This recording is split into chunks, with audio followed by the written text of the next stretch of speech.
Praise the lord. నిజమైన స్వరం. మే 19, 2026 Holi prayer home సంఘం వారి అనుదిన వాగ్దాన పరిచర్య. ఆయన తన బలము చేతను బలవంతులను కాపాడుచున్నాడు.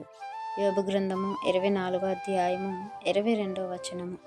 ప్రియమైన దేవుని వారులారా, ఇక్కడ మనం సందర్భం చూసుకుంటే యోబు గారు ఆయనకు జరిగినటువంటి ఆ యొక్క పరిస్థితిని బట్టి అయోమయ పరిస్థితిలో ఉంటూ మరి దేవుని ప్రశ్నించే విధమైన ఆలోచనలలో ఉండిపోయాడు.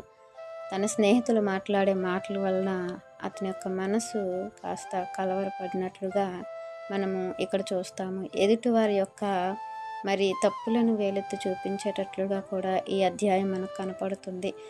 నాకే ఎందుకు ఇంత కష్టం వచ్చింది, నేనేం చేశానని, దేవుడు నా పట్ల ఎందుకు ఇలా చేశారనే ప్రశ్నార్థమైన ఆలోచనలోకి దిగిపోయారు.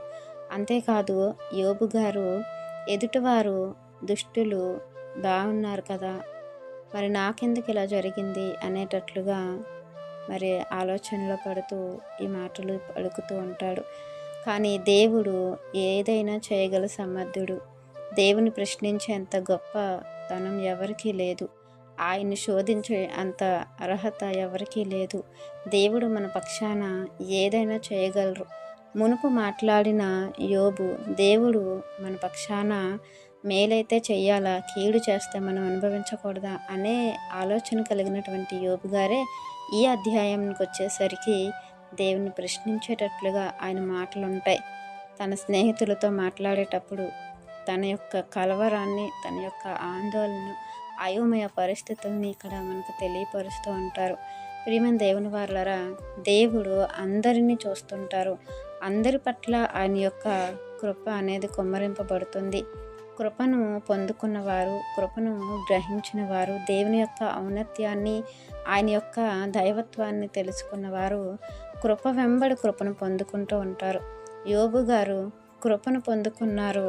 సర్వమును కూడా దేవుని చేత కోల్పోయినప్పటికీ కూడా ఆ కృప వెంబడి కృపను మరలా పొందుకునే రెండంతల ఆశీర్వాదాన్ని అనుభవించే తగినట్లుగా దేవుడు అతన్ని ఆశీర్వదించారు.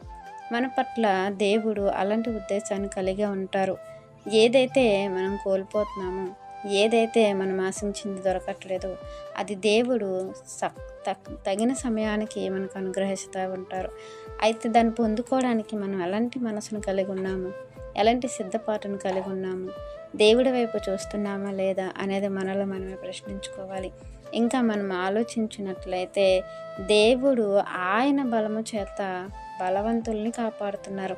అనేకులు అనుకుంటారు, నా బలము చేత నేను, నా సామర్థ్యం చేత నేను ఏదైనా చేయగలుగుతున్నానని. కానీ నీ బలము శూన్యము.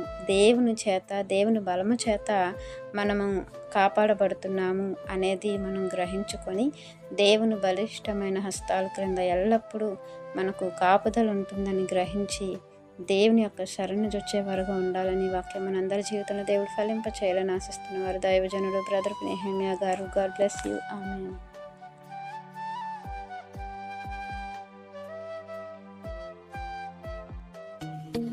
Hi friends, Holi prayer home Gajuwaka సంఘం వారు మాట్లాడిన విలువైన దేవుని సందేశములను మీరు వినటానికి మా యొక్క యూట్యూబ్ ఛానల్ హోలీ ప్రేయర్ హోమ్ను సబ్స్క్రైబ్ చేసుకొని పక్కనున్న బెల్ ఐకాన్ క్లిక్ చేయగలరు.